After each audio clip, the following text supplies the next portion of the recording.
로마서의 그 주요 주제들을 생각하는 중입니다.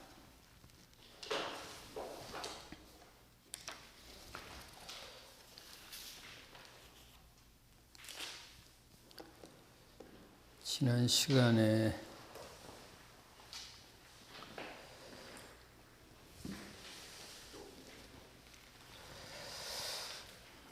죄 문제, 우리 믿는 자들의 죄 문제를 이야기를 했습니다. 그러니까 극단하게 말하면 이제 우리는 어떤 죄를 지어도 더 이상 정죄되지를 않습니다. 끝까지 우리는 의인으로 남습니다. 그런데도 죄를 지어서는 안 되는 이유를 지난 시간에 말씀드렸던 것 같습니다. 변화된 우리의 그 신분이나 소속에 어울리지 않기 때문에 그렇다. 사람은 새 사람인데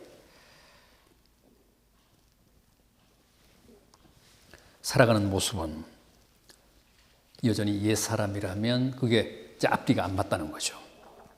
이제 거기에서 믿는 자의 그런 자기 분열, 그런 모순이 발생한다는 거예요.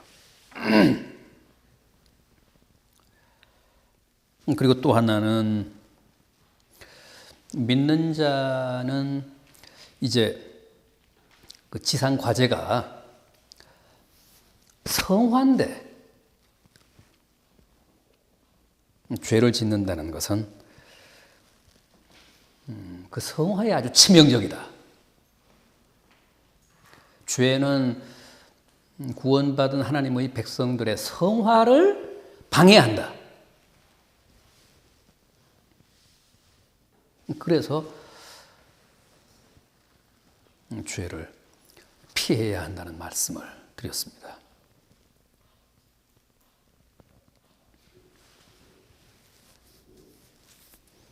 그러나 새 사람이라는 신분에 걸맞지 않아서 남의 욕을 먹든 무슨 손가락질을 당하든 또 성화에 실패해서 전혀 거룩한 모습으로 변화되지 못하든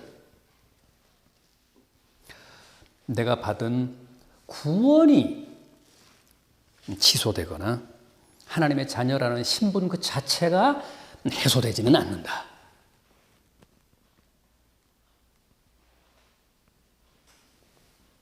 다만 우리가 성화에 실패하게 되면 소위 부끄러운 구원을 면치 못한다는 거죠.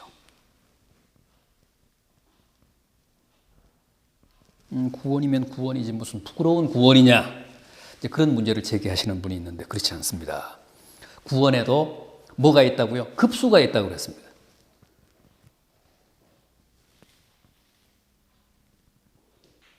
더 정확히 말씀을 드리면 구원받은 사람이 천국에 가서 누릴 그 영화에 등급이 있다는 겁니다.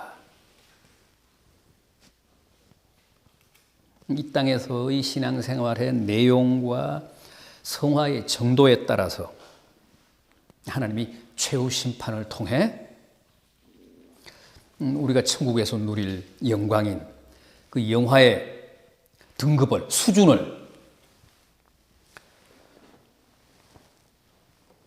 결정하십니다. 그러니까 성도의 신분에 걸맞지 못하게 살거나 성화에 실패한 사람들은 천국 가서 누릴 영화가 성화가 충분히 된 다른 사람에 비해서 상대적으로 약하다는 거죠.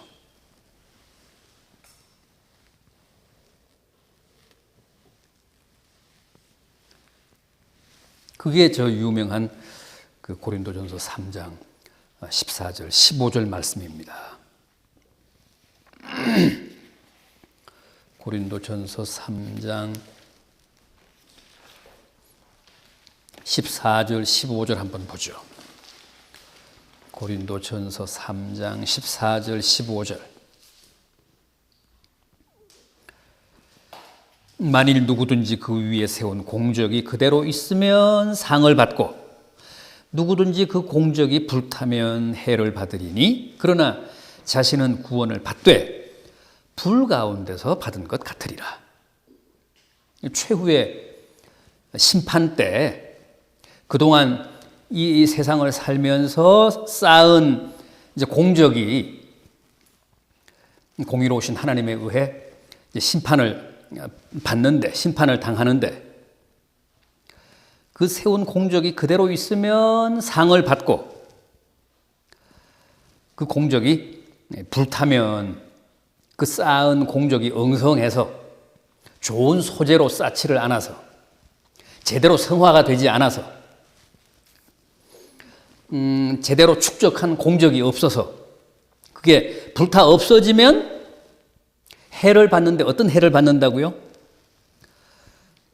구원을 받되 불 가운데서 받은 것 같으리라. 구원은 받는데 불 가운데서 겨우 목숨만 건진 것처럼 그야말로 부끄러운 구원을 받게 된다는 거죠.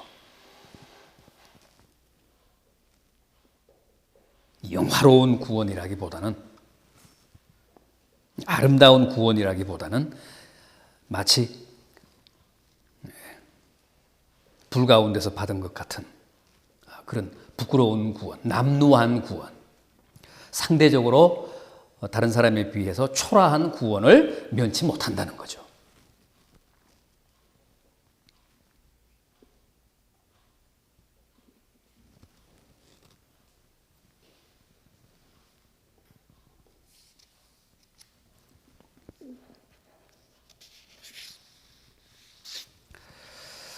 그래서 우리의 그 성화가 우리의 구원에는 영향을 주지 못하지만 천국에 가서 누릴 영광에는 심대한 변수가 되기 때문에 우리 구원받은 하나님의 백성들은 이 땅에 있는 동안 그야말로 지상 목표로 삼고 성화에 힘써야 된다. 다시 말해서 죄를 멀리하고 주님의 거룩한 모습을 닮아가야 된다는 겁니다.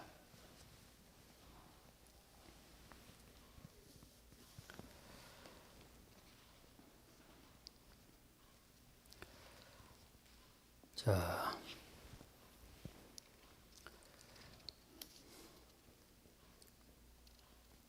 다음은 인간의 자유의지와 하나님의 절대 주권 문제입니다. 이건 8장 28절에 나오는 말씀이죠. 로마서 8장 28절. 제가 설교를 할 때도 여러 번 설교 주제로 다룬 말씀인데 로마서 8장 28절. 우리가 알거니와 하나님을 사랑하는 자, 곧 그의 뜻대로 부르심을 입은 자들에게는 모든 것이 합력하여 선을 이루느니라.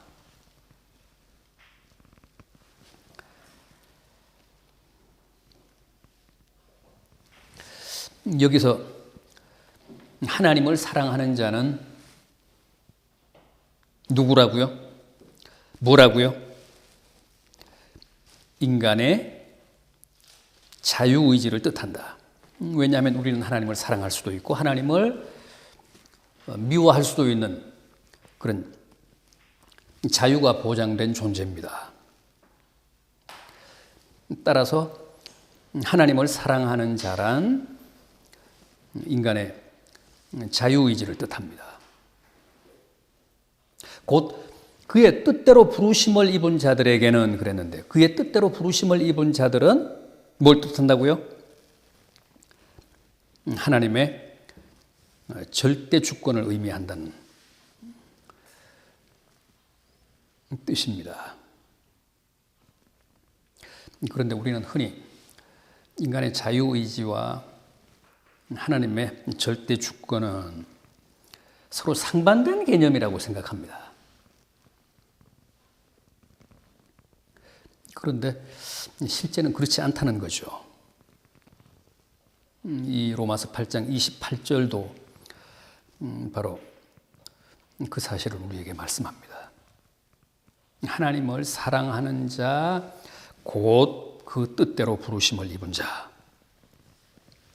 그러니까 하나님을 사랑하는 자와 그의 뜻대로 부르심을 입은 자, 인간의 자유의지와 하나님의 절대 주권은 맞물려 있습니다.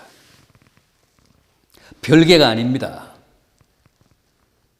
하나님을 사랑하는 자가 그의 뜻대로 부르심을 입은 자고 그의 뜻대로 부르심을 입은 자가 곧 하나님을 사랑하는 자입니다. 그러니까 우리가 우리의 자유의지를 발동해서 하나님을 사랑하는 것 같지만 사실은 뭡니까? 우리가 이미 하나님의 뜻대로 부르심을 입었기 때문에 우리의 의지로 하나님을 사랑하는 겁니다. 별개가 아닙니다. 또 우리가 하나님을 사랑한다는 사실은 우리가 이미 하나님의 뜻대로 부르심을 입은 자라는 증거입니다. 하나님의 뜻대로 부르심을 입었기 때문에 우리가 하나님을 사랑하고 우리가 하나님을 사랑한다는 사실은 곧 하나님이 우리를 당신의 뜻대로 부르셨다는 사실을 확증하는 그런 증거입니다. 물증입니다. 그래서 이 인간의 자유의지와 하나님의 절대 주권은 별개가 아니고 서로 대립되는 개념이 아니고 상반되는 개념이 아니고 서로 유기적으로 맞물려 있는 개념입니다. 이 부분에 대한 오해가 없어야 합니다. 그러니까 내가 하나님을 지금 사랑하고 있다는 사실은 뭘 뜻하느냐 하면 내가 이미 하나님의 택함을 입은 자다. 내가 하나님을 사랑함으로써 그 대가로 그 보상으로 하나님이 나를 택해 주시는 게 아닙니다. 내가 하나님을 지금 사랑하고 있다는 사실은 이미 하나님이 나를 택해 주셨다는 사실의 물증입니다. 하나님이 나를 택하시지 않고는 내가 하나님을 사랑할 수 없습니다. 마치 내가 구원을 받았기 때문에 하나님을 믿고 있는 것과 꼭 같습니다. 내가 믿어서 하나님으로부터 구원을 그 반대급부로 얻는 게 아니라 내가 구원을 이미 받았기 때문에 내가 하나님을 믿는 겁니다. 내가 믿음으로써 구원을 얻는 게 아니라 내가 믿음으로써 내가 하나님의 구원을 받았다는 사실을 우리는 확인하게 되는 겁니다. 똑같은 구도입니다. 똑같은 도식입니다. 똑같은 논리입니다. 인간의 자유의지와 하나님의 절대 주권은 서로 유리된 대립된 그런 개념이 아니고 맞물려 있는 그런 유기적인 개념이다. 그 사실을 로마서 8장 28절이 우리에게 가장 잘 말씀하고 있습니다. 자, 이렇게 하나님을 사랑하는 자, 곧 그 뜻대로 부르심을 입은 자들에게 보장된 축복이 뭐라고요? 모든 것이 합력하여 선을 이룬다. 모든 것이 내게 축복이 된다는 거죠. 모든 것이 내게 덕이 된다는 거예요. 모든 것이 내게 이로운 것이 되게 하신다는 거예요. 정말 이 이상의 축복과 은혜는 없습니다. 하나님을 사랑하는 자, 곧 그 뜻대로 부르심을 입은 자들에게는 모든 것이 합력하여 선을 이룬다. 과정은 어떻든 궁극적으로는 모든 것이 내게 축복이 된다, 은혜가 된다, 덕이 된다, 유익이 된다, 구원이 된다.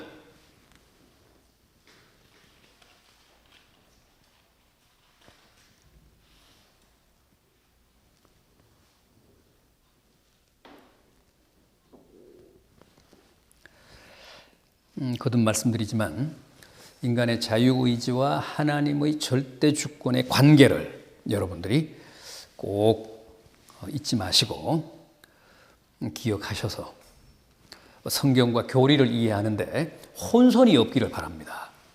네, 그건 별개가 아니고 서로 맞물려 있습니다.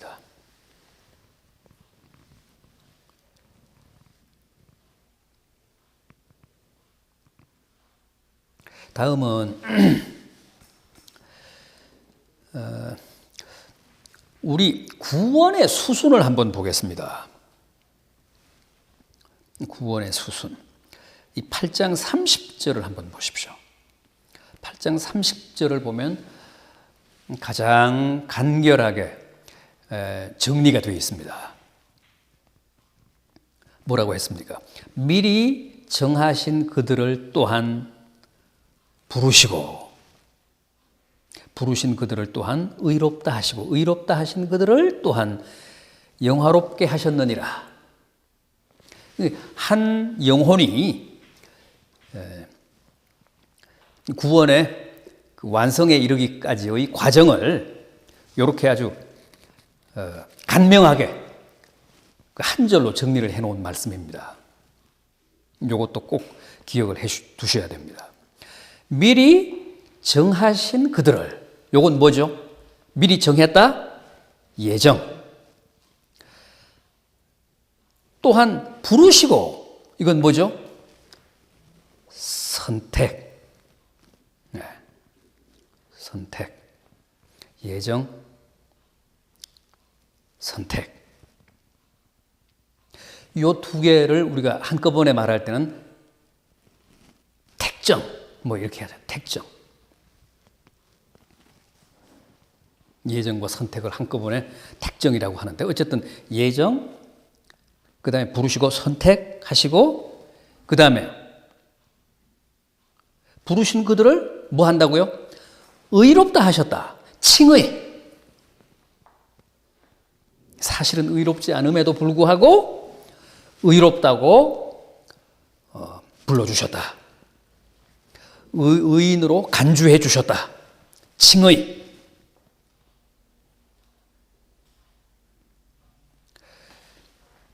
그 다음에 그렇게 의롭다 하신 이들을 또 어떻게 하신다고요?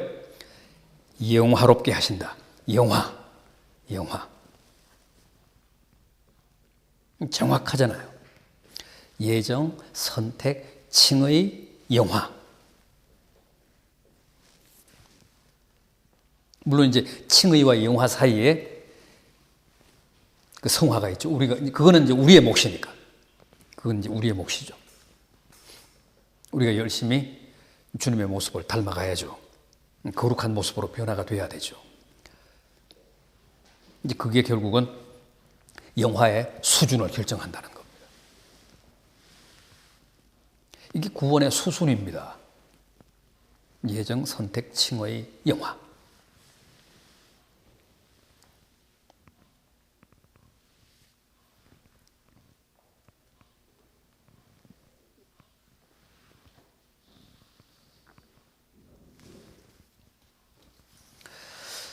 근데 여기서 이제 우리가 좀 더 구체적으로 봐야 될 부분이 선택입니다. 선택. 우리가 다 신앙생활을 오래 했지만은 늘 이제 의문을 가지고 있고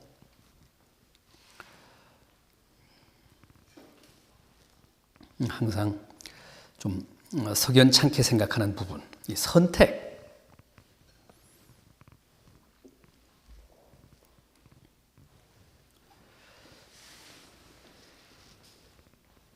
우리가 인과론의 틀에 너무 익숙해서 항상 그렇습니다. 그 원인과 결과라고 하는 도식에 늘 그 익숙해 있다가 보니까 우리 사고 체계가 이 선택을 잘 이해를 못하는 것 같고 아무리 설명을 해도 이게 그렇게 명쾌하게 수용이 안 되는 것 같습니다. 9장 10절 이하 한번 보십시오. 선택의 한 예가 나오는데 9장 10절 이하. 제가 읽겠습니다. 13절까지.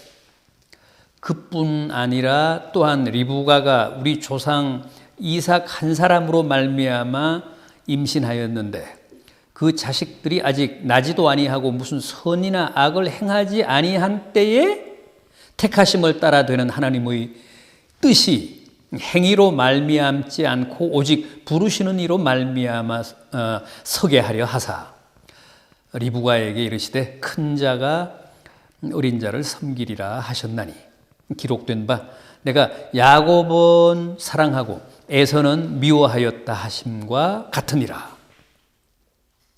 이 하나님의 선택이라는 것은 이것과 같다는 거야. 내가 야곱은 사랑하고 에서는 미워하였다 하심과 같다.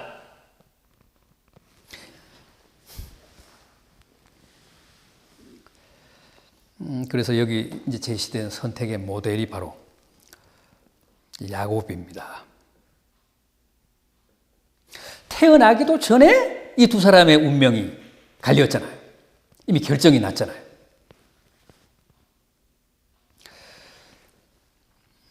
그 11절 말씀이 바로 그겁니다. 아직 낳지도 않고 무슨 그 두 사람이 각각 선을 행하거나 악을 행하지도 않았는데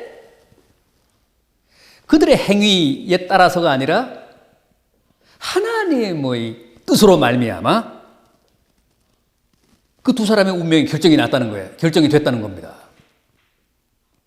내가 그 두 사람 가운데서 야곱은 사랑하고 에서는 미워하였다. 이게 선택이다.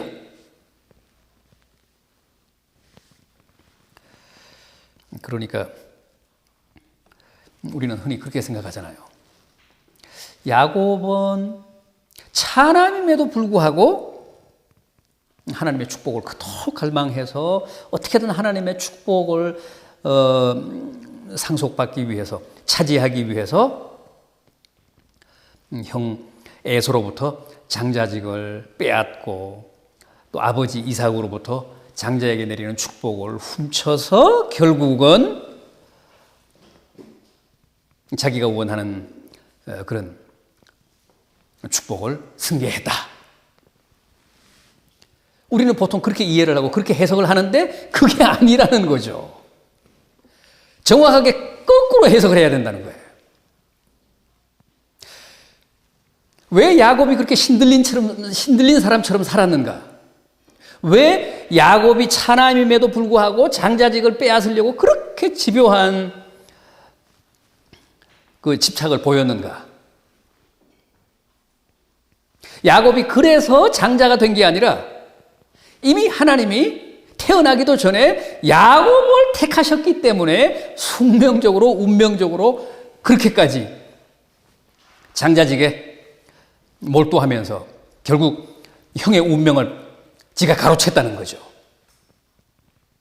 그렇게 행위했기 때문에 하나님이 에서를 제치고 야곱을 축복의 주자로 선택한 것이 아니라 하나님이 이미 차남인 야곱을 택하셨기 때문에 그렇게 억지스럽게 장남을 제치고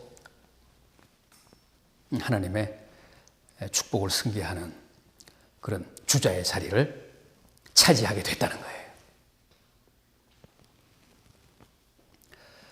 그러니까 성경을 이제 그 문자적으로 우리가 받아들이기보다는 이런 그 하나님의 선택에 대한 이해를 새롭게 해서 그 부분을 그렇게 거꾸로 해석해야 이 에서와 야곱의 이야기가 우리에게 전하는 메시지를 놓치지 않고 바르게 들을 수 있다는 거죠.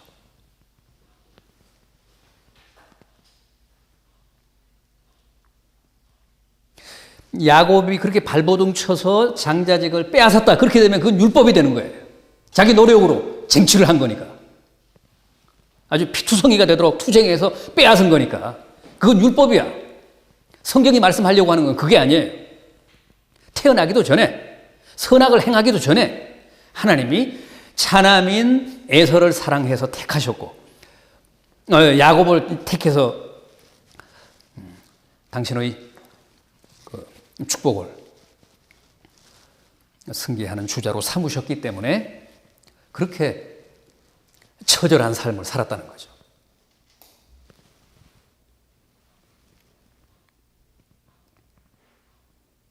그럼 왜 하나님이 장자인 에서를 버리고 차남인 야곱을 택하셨는가? 왜 그러셨어요? 거기에는 이유가 없다는 거예요. 원인이 없다는 거죠. 그건 하나님 마음이라는 거예요. 그건 하나님의 뜻이라는 거죠.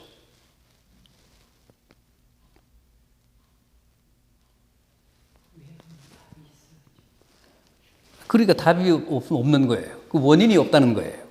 그 부분에서 우리가 항상 이해하는데 곤란을 겪잖아요. 14절 이하를 보십시오. 9장 14절 이하. 그런즉 우리가 무슨 말을 하리요? 하나님께 불의가 있느냐? 그럴 수 없느니라. 모세에게 이르시되 내가 긍휼히 여길 자를 긍휼히 여기고 불쌍히 여길 자를 불쌍히 여기리라 하셨으니. 그러니까 그건 하나님 마음이에요. 왜가 없어요. 그건 하나님의 뜻이에요. 하나님이 그저 불쌍히 여기고 싶으면 불쌍히 여기시고 긍휼히 여기시고 싶으면 긍휼히 여기시고 버리고 싶으시면 버리시는 거고 택하고 싶으면 택하시는 것이고 그건 하나님의 뜻이야. 하나님의 의지야.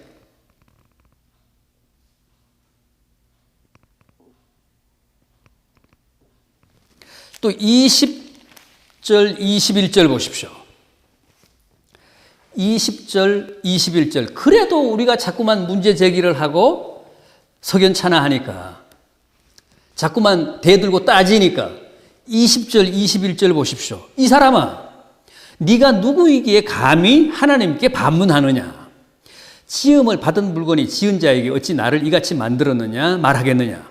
토기장이가 진흙 한 덩이로 하나는 귀히 쓸 그릇을 하나는 천이 쓸 그릇을 만들 고난이 없느냐? 토기장이 마음이라는 거죠. 왜 나는 천한 그릇을 만들었느냐? 왜 나는 귀한 그릇으로 만들었느냐? 반문할 수 없다는 거예요. 그건 왜냐하면 토기장이가 자기 마음대로 만든 거니까 자기 필요에 의해서.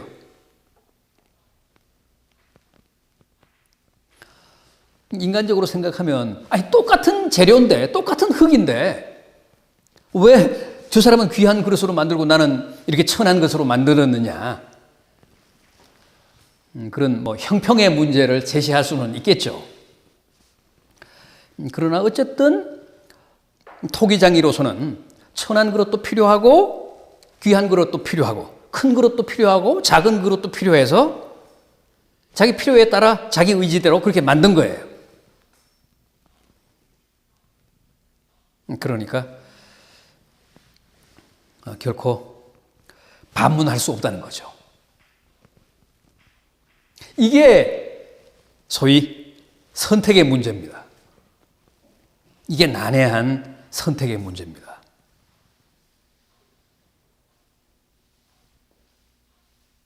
그래서 우리는 하나님이 장남을 택하시지 않고 차남인 나를 택하셔서 또 잘난 세상 사람들 많은데 못난 나를 택하셔서 이렇게 당신의 자녀로 삼아주셨다는 사실에 대해 그저 감사해야 합니다.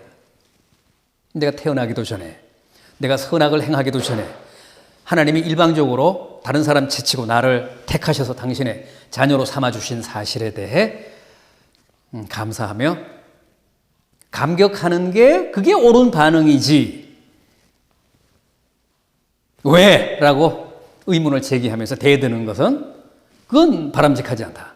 그건 옳지 않다는 거죠. 비웃어도 옳지 않고.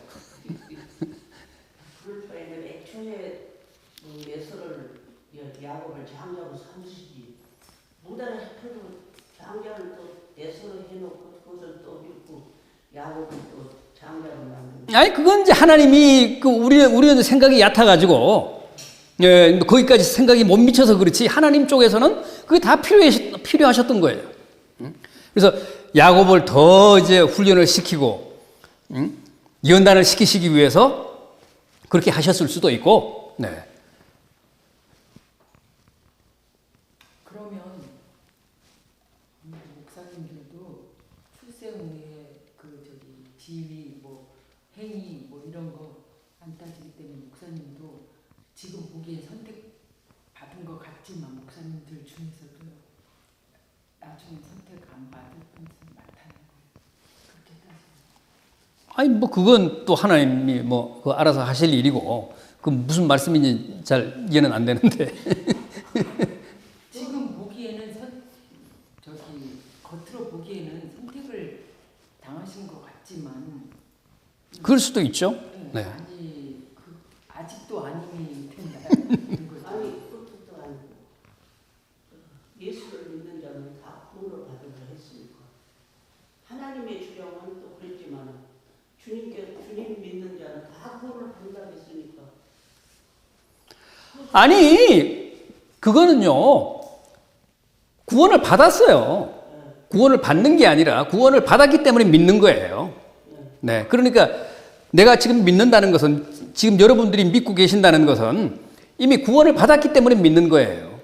네, 구원을 받았기 때문에 아까 우리가 그 말씀 상고를 했듯이 우리가 하나님을 지금 사랑하고 있는 주님을 사랑하고 있는 것은 이미 하나님이 우리를 택하셨기 때문이에요. 하나님의 자녀가 됐기 때문에 우리가 하나님을 사랑할 수 있는 거죠. 택함 받지 못한 사람은 못 믿고 못 사랑하지 못해요. 네. 그러니까 그 말씀은 뭐 당연하죠.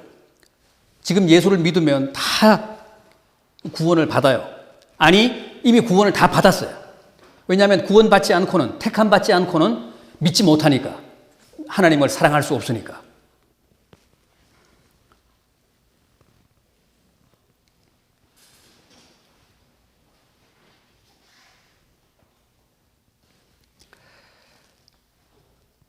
그러면 일단 오늘은 여기까지 할 수밖에 없네요.